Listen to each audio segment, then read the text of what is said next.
Hey everyone, this is Kirk Martin, founder of Celebrate Calm. You can find our stuff at celebratecalm.com.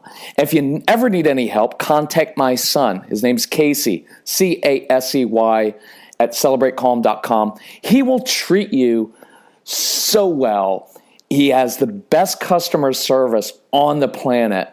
And if he doesn't treat you well, email me and I will scream at him. So anyway, here's what I wanted to do. I want to do a quick Q&A, 5 or 6 questions that we've gotten from parents or teachers, and do this as quickly as I can because I really value your time as a parent and as a teacher. So this all comes from this. It comes from an email that I actually got today. I wasn't planning on doing a podcast, but I got an email from this mom, and it was so awesome because she said, and I'm going to paraphrase this, but she said, my son came home the other day, and he said, Mom, this tall dude, this kid came in and spoke to us in a school assembly, and it was actually a good school assembly, and all my friends liked it because he talked about how we could get more power in our lives. And that kid was my son, Casey. And he said, we need to have a code word, Mom, because you and I escalate and we spiral out of control all the time because I know how to push your buttons and you just react and then you take stuff away from me. And I don't really like that, right? And so he said, come up with a code word. So the code word I want to start to use when we're escalating is circuit breaker. And Mom was like, what does that mean? He's going, it's a Fortnite character. You won't understand, but I want to break that circuit so we can calm down because I'm tired of losing all of my stuff. And I'm tired of you yelling at me. And I was like, this kind of a cool approach. So then my son proceeds to tell me, Mom, we listened to this guy's son today, but you really need to go tonight to the parent workshop because he's going to talk about how to control yourself and stop lecturing. And I think you could really use that. And so the mom's like, I don't know whether to be offended by this or to look at him and say, that's pretty mature, pretty cool. So she ended up going to the workshop. She said, oh my gosh, I laughed. I took 3 pages of notes, and I really discovered I really need to control myself. And she said, I've been doing it, and we've been using the code word, and it's making a huge difference with my son. So she said the great thing was, a couple days later, I had a parent-teacher conference at school, and I discovered you had been to the school to actually talk to the teachers as well. So the cool thing was, for the first time in my son's entire school history, I was on the same page with the teacher. We were talking about giving my son tools to succeed, about creating successes, about giving him tools, about positive affirmation that my son will just shut down if you get negative. And so she just said, I really think it's cool that you and your son can now reach kids, parents, and teachers all at the same time. And I was like, that's what we do.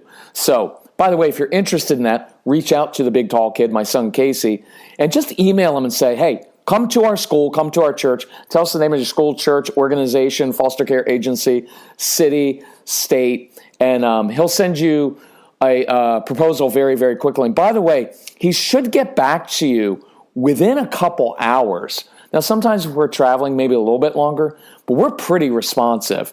And again, if he doesn't, tell me and I'll scream at him. So let's go through 5 or 6 questions. We'll do kind of like a lightning round thing. So teacher emails. Hey, I've got this kid in my class who doesn't collaborate well with the other kids when we're doing group projects, and that's part of his grade. What do I do? And I said, I get it. A lot of kids don't like to collaborate. I don't like to collaborate. I don't. I'm an independent thinker. I like doing things by myself a lot. And I don't see that as a bad thing. And you know how your kids are, right? These are kids who have they have these very busy brains. It feels like things are out of control inside. Everything feels like it's out of their control. So they tend to be bossy and controlling. When you send them out to play with other kids, they can't play games well because they change the rules of the game. They cheat and they quit. And they're not always great at collaborating. So here's something I did with a teacher once. They had a science class. They were doing science project. And so you had to pair off with someone else and do this. Well, I knew this one kid, it just wasn't going to work for him. So I had the teacher go up and say, listen, I need your help because you're very creative. And I need to document, right, all these projects. could you use my camera and walk around class and take pictures of all of the kids working on their science experiments together, and your job will be to kind of put this together, and then I'll send it out as an email to all the parents. Now, I love this because now he's engaged in the class, right? He's doing something. He's a part of it. But you've given him, look, I'm a realist. If you know that pairing this child up with another student isn't going to work and it's going to irritate both of them, just create a success, right? Because now he's involved. He's doing something he's good at because he's creative. You're giving him a job to do. He's involved in it, but he's not irritating all the other kids, and everybody wins. So the teacher asked me one time, well, what do I put on his report card? Because in the rubric, there's a thing for like collaboration and participation. And I was like, well, why does that thing have to be so rigid, right? Why don't you put a new little block, a new little category in your rubric for independent worker? He works independently really well. He has great critical thinking skills. He's curious. He's creative. He has initiative. Why do we have to be so boxed in how we judge and rate kids according to performance? It's all arbitrary, right? What if you came up with a whole different rubric that based it on life skills necessary for success in life? Critical thinking skills, curiosity, initiative, creativity, independent thinking, independent working. That's what I would do. Question number 2, how do I get my kids to be more responsible? Look, I can't answer all of that in a lightning round, but I'll give you a great phrase that as teachers and parents, you need to begin using from your time your child is in your womb, which is this: I believe you're capable of doing this yourself. I believe you're capable of handling this yourself. I believe you're capable. And because I trust you, I'm not going to lecture you. I'm not going to micromanage you. I'm not going to fix it for you, because I believe you're capable, because you're really smart. And you're going to wrestle with it, and you're going to struggle, and you may fail at first. But you know what you're going to do? You're persistent, and you're going to overcome all of those challenges, and it's going to feel really good at the end of the day, at the end of the week, when you struggled and wrestled and you figured it out yourself, even if you have to touch that hot stove a few times. I believe you're capable. So start saying that to your kids. Question number 3. Got a student in my class. All he wants to do is read, right? And we're like, oh, I feel bad because I don't want to tell him, like, stop reading. So here's what usually happens in the classroom. Child pulls out his book in the middle of class because he's into it, and the teacher ends up saying something like, listen, Jacob, put your book away. It is not time for that. Why can't you follow directions? And it will all become negative. And because these kids are kind of challenging, we kind of pile on and tell them everything that's wrong with him. But look, what if instead of doing that, you looked at Jacob and said, Jacob, man, I love your curiosity. That book must be so interesting. Listen, right now, we've got to focus because we're starting a new unit in history on X. So I need you to pay attention. So do me a favor. Put the book away. Put it in your desk. But then here's what we're going to do. After lunch, I will give you an opportunity right after lunch to tell all the other kids in class about the book you're reading. You know why? Because I love your curiosity, and I love that you like to read and you like to learn, and I want you to share that with your classmates, because you know what? I want them to share your passion for learning and reading and being curious. But right now, we need to start on this new unit. Can you kind of hear that? Right? I'm not dismissing him. I'm acknowledging that what he's doing is actually kind of a good thing. It's just not the appropriate time because we need to move on. And my voice, watch the enthusiasm was, I love your curiosity. The fact that you like to read is a good thing, and I love that. But it's not going to happen here. So when I redirect, when I go no, when I give consequences, it's always in a very even, matter-of-fact tone, because kids can take that. But I never get into the negative tone, because as soon as you start to get that lecturing, hectoring kind of tone, that kind of whiny, you know what? Why can't you ever just follow directions or do what I say? That's when your kids will shut down and they will tune you out, whether you're a teacher or a parent, and they will eventually inside, this is not meant to offend you, but eventually say, screw you, because you're misjudging my motives. Look, I'm just trying to read a book. Is it so bad? Right? And we just get on them. We're relentlessly negative with these kids, and I guarantee you, that student will respond when you acknowledge that you love his reading, but you redirect him, and then you're giving him an opportunity to share with the class, but it's not until after lunch, right? Does that make sense? Great question. Number 4. Hey, what about this? I do give kids different tools and specific jobs in class like you recommend, but other kids are like, that's not fair. How come he gets the sensory strip and gets to refill the water bottle? That's not fair. So I have 3 or 4 responses for that. Number 1, go with the one that you really want to do. You know what? Life isn't fair. Suck it up and deal with it. I believe you're capable of dealing with it, right? That's fine. Number 2, true diversity. Opportunity to teach your students and your kids about the truest diversity on the planet, which is not skin color or nationality or all these things. That's assuming that all people of a certain color think the same way, and they don't. The truest diversity is diversity of brain styles and thinking styles. And I want kids to know, you guys in my class, you have different brain types, and there's not one that's better than the other. They're different, and each brain style and thinking style has its own corresponding strengths and weaknesses. So Sarah, you're awesome at sitting still all day and listening and memorizing information. When you go home, you can pound out your homework and you're done in an hour. But Jacob over here, man, he's got this busy brain, and he's always coming up with ideas, and that's why he blurts out, and he struggles with short-term memory. He struggles in some ways, but man, when he gets interested in something, he actually has the ability to hyper-focus way better than everybody else. It's just a different brain style. So some of you need to sit still right in at your seat, and you take your test fine. But other kids in class, they need to sit underneath their desk. They need to move, and they need to fidget a little bit. You know why? Because everybody's brain is different, and none are better than the others. They're just different, and we need both learning styles, or how many ever you want to say there are. We need multiple learning styles to get a lot of things done. Third way. Now, this is a little bit tougher approach, but I like it sometimes. So once in a while at home or in class, when someone's like, that's not fair, you let him get away with things. I come back with a very even matter of fact, very adult conversation, say, you're absolutely right. It isn't fair. Life is not fair. Have you realized that you have so many advantages that Jacob doesn't have? Have you noticed that schoolwork is pretty easy for you?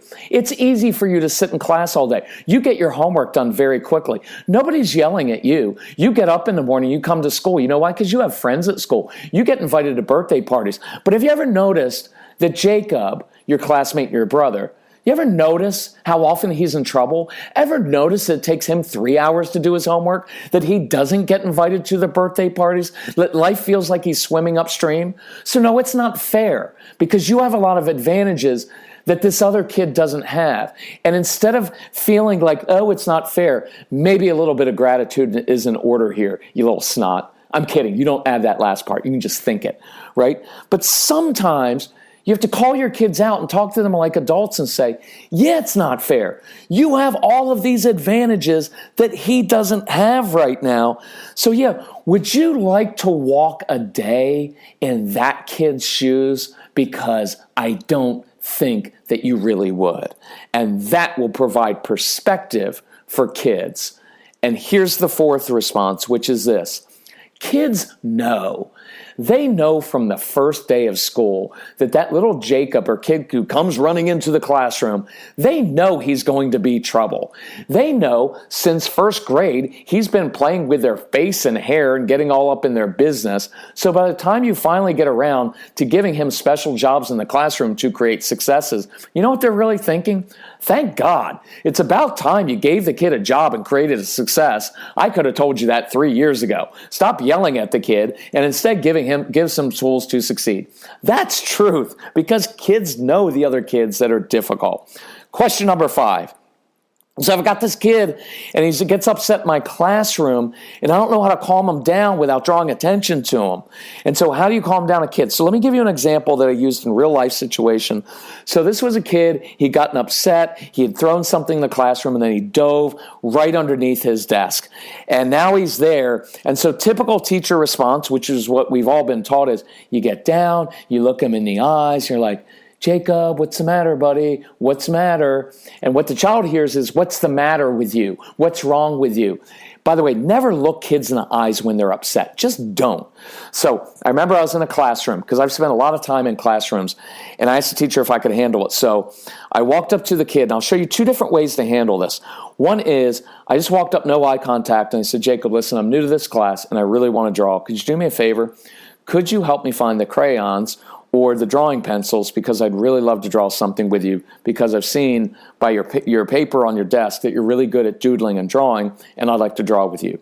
And what I was doing was, in that even matter-of-fact tone, I wasn't drawing attention to his behavior. I was giving him a specific job and giving him an out, a way to come out from underneath that desk without feeling ashamed in front of the whole class. And I gave him a job. And once I gave him a job, he was calmed down, and we could go back and get to the root of the issue. Another way to handle it as a teacher is this. So I'm teaching in class, and I know that I've got a student, and he's hiding under his desk, and he's not bothering anybody. He's not playing with anybody, hitting anybody under the desk. But I go on and I teach, and it may sound like this. Guys, remember the Declaration of Independence was signed in 1776. Listen, Jacob, when you're ready, if you could refill my water bottle, really help me out. And the Constitution was not signed until 1787. So I didn't draw a lot of attention to him. I went on teaching the class, but as a little aside, I gave him a job to do to save face, and just said, hey, when you're ready. You know, I love that phrase, in this situation, when you're ready, releases the strong-willed child to actually do what you want him to do, whereas standing over him saying, you need to get up from underneath your desk right now, virtually guarantees he's going to dig in. But when I go on teaching, don't draw attention, don't give eye contact, give him a job and say, hey, when you're ready to do this, I just released him to do it. I hope that makes sense. 6th question. I wasn't going to do 6, I was going to do 5, but let's go with it. So, this is a good one from teachers and parents. They're like, oh, I've got this kid who's really active, and he's like always all over other kids. He's being really aggressive. You know what I hear? I hear sensory issues. Kids whose bodies are physically craving pressure, if they don't get that need met in the morning before they come to school, when they get to school and they walk into the classroom and see a few boys in the back of the classroom, guess what's going to happen? Rumble time, because their bodies are physically craving pressure. So I encourage parents, create a little obstacle course. It only costs $10. Make it with like leftover stuff out in the backyard or the basement. And every morning when you wake your child up, especially little kids, say, hey, I'm going to hide your breakfast in the backyard, in the middle of your obstacle course. Bet you can't find it. I guarantee you so many of your kids would love to do a treasure hunt, go in the obstacle course in the morning. I don't care. Hide their clothes out in the middle of it. Who cares? Let them eat outside. You know who loves to eat outside? Kids. You know why? Because then their parents aren't there badgering them all morning, and their brother and sister aren't irritating them, and they can go out and eat with the dog. They can go out and eat out of the dog's dish. I don't care. But they can go out and eat with the squirrels and the rabbits and the birds, and they can be outside happily eating away in the middle of their obstacle course. And by having to crawl under things and over things and through things, it provides that sensory pressure, and they're happy as a clam. And you know what the side benefit is, Mom and Dad? You don't have to listen to their annoying little voices because they're outside. Anyway, it's an idea, a creative one. If you want 100 more of these, 1,000 more of these creative ideas, call my son Casey or email him. We will come to your school. And the coolest thing is we are able to, on the same day, train parents, teachers, and students so that everybody is on the same page. And it makes a huge difference. I hate saying this, but our teacher training is the best teacher training in the country. Most teacher training is boring, and it's all theory, and none of it actually works. Not none of it, but very little of it, and it bores teachers to death. Our teacher training is not only, it is practical, it is science-based, but it works in the classroom and it's funny and teachers love it. And our parent training is fantastic. And my son's school is, anyway, email Casey, Casey, at celebratecalm.com, and just say, come to our school or our church or our foster care organization or adoptive care, anywhere. I don't care where it is. It doesn't matter what kind of school. In last week, we were in a public school, private school, Catholic school, Jewish school, and Islamic school. I don't care what it is. As long as there are parents and teachers that need to be helped, we'll go there. So anyway, thank you for listening. Put some of these things into practice this week and let me know how it goes. Thanks so much. Bye-bye.